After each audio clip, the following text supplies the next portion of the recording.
In this help video, I will walk you through a complete process of how to add new users to the system and assigning different users user rights to ensure security to the system. To do so, go to the Settings option and under the General menu, select Users.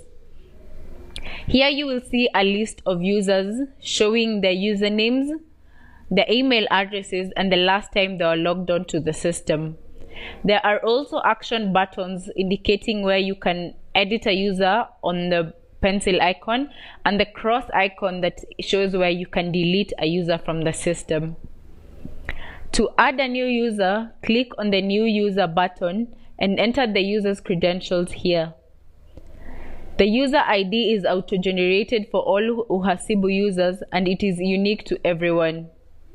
Then proceed to write the user's full names, for example, a new user by the name Angela Nzioki, and indicate their email addresses.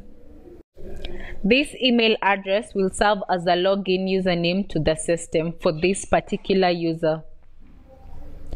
Then proceed to select user type for this particular user from the drop-down list. Setting the user type will determine what kind of dashboard that particular user sees when they are logged onto the system.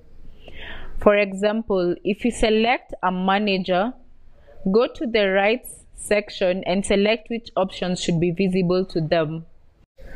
A manager can be allowed to see everything as he can act as a system administrator, while a user like the secretary should only be given access to what applies to them, like the petty cache, and should not be given access to the other things in the system. Note that if a user is given access to the settings page, then they can also access this area and modify who has access to the system. After assigning the user a user type and giving them rights, select or unselect the option for the user to connect to multiple companies using the same credentials. This only applies to external bookkeepers or accountants who work for different companies and do not want to be troubled with the problem of remembering multiple passwords. For normal employees in an organization, this is not necessary as only the account of their organization applies to them. Then give the new user a password and proceed to confirm the password. After doing all this, save the changes and you now have a new user into the system. A different scenario will be to add an existing user of Uhasibu to your system. This happens when, for example, you have an external accountant, bookkeeper, or auditor who wants to access your system for one reason or another and is already independently a user of the Uhasibu system. To add them, click on the Add Existing Accountant button, where you will see an option to input their user ID.